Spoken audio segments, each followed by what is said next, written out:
Clear అయిపోయింది అందరికీ. Discipline action ఉంటుంది ప్రజలకు. ఎందుకంటే ప్రభుత్వానికి చెడ్డ పేరు తీసుకొచ్చే ఎలాంటివైనా సరే మీరు కఠినంగా తీసుకోకపోతే, అది ఎన్క్రోచ్మెంట్స్ కావచ్చు, ఇంకోటి ఏదైనా కావచ్చు. ఇందాక ఇప్పుడు చూస్తే మనకి మన లక్ష్మీ నరసింహస్వామి ఆలయం పక్కన మొత్తం కొండ తవ్వేశారు. అక్కడ దేనికి తవ్వారంటే అక్కడ పక్కనున్న హైవే చేస్తున్న హైవేకి మట్టి వేశారంటున్నారు. నేను ఇప్పుడే కలెక్టర్ గారికి వారికి అడిగాను, నాకు తొందరగా దాని మీద ఒక రిపోర్ట్ పంపించండి నాకు. అంటే ఎంత మట్టి తీశారు, జాయింట్ కలెక్టర్ శ్రీమతి దాత్రి రెడ్డి గారు కూడా చెప్పాం, ఎంత తీశారు, ఎంత మట్టి తీశారు. అందరూ కొత్త టీం కాబట్టి కొంచెం అలవాటు కావడానికి నేను అడిగి కనీసం 1 వీక్లో రిపోర్ట్ పంపిస్తున్నాను. ఈ మట్టి ఎక్కడికి వెళ్ళింది, ఎవరు తవ్వుకున్నారు, వాళ్ళ పేర్లు ఏంటి, ఎంత దోచేశారు ఇక్కడ, అది నిజమేనా, నిజంగా వీళ్ళు హైవేకే వాడారా, ఇవన్నీ తీయమన్నారు రిపోర్ట్.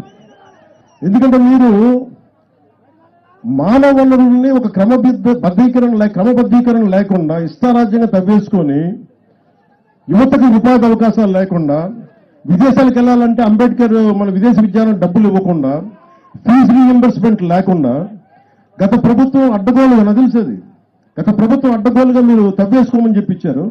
ఇది ఎంతవరకు వాస్తవాలు ఏంటి, ఇవన్నీ రిపోర్ట్ తెలియజేయమని చెప్పారు. ఎందుకంటే నాకు ఇక్కడున్న యువతకి, ఆడబిడ్డలు కానీ యువతకు కానీ చెప్తా ఉన్నాను, నేను మీ భవిష్యత్తు కోసం పనిచేయడానికి వచ్చాను ఇక్కడ. ఎందుకంటే చాలా కష్టం ఇది. నేను ఇంతమంది చేత తిట్లు తింటా ఉంటాను. అందరిలాగా బతికి చచ్చిపోవచ్చు, కానీ జీవించలేదు. నేను జీవించదలుచుకున్నాను. బతకడం తేలిక, బతకొచ్చు అందరం. అలాగే చూస్తా, రోజు తిండి తింటా, సినిమాలు చూస్తా, జోకులు వేసుకుంటూ బతికేయచ్చు, కానీ జీవం కాదు. ఒక ఆశయం కోసం పనిచేసి దానికోసం చచ్చిపోతే అది జీవితం గడిపినట్టు. నేను అలాంటి జీవితం గడపదలుచుకున్నాను.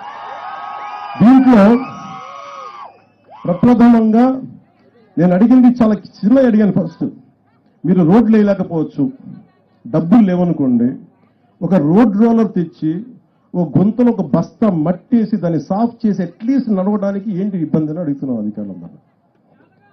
అలా కాదు, చేయించేవాళ్ళు లేక, అడిగేవాళ్ళు లేక. పాపం అధికారులకు చేయాలనుకున్నా కానీ వద్దని చెప్పేవాళ్ళు. ఎందుకంటే రోడ్లు గుడిస్తే మళ్ళీ మీరు అడగాలి కదా, అన్న మా రోడ్డు వేయాలన్నా ప్రజాప్రతినిధులు అడగాలి కదా. అలా కాకుండా కనీసం ప్రప్రథమంగా డబ్బులు ఉన్నా లేకపోయినా పక్కనున్న మట్టి తీసి ముందుగా గుంతలు పూడ్చండి. అందుకని ఆ స్థాయి లేకుండానే ఈ రోజున ఏం చేస్తున్నామంటే, రేపు నుంచి పార్ట్ హోల్ ప్రాజెక్ట్ మొదలు పెడుతున్నాం. ముందు గుంతలు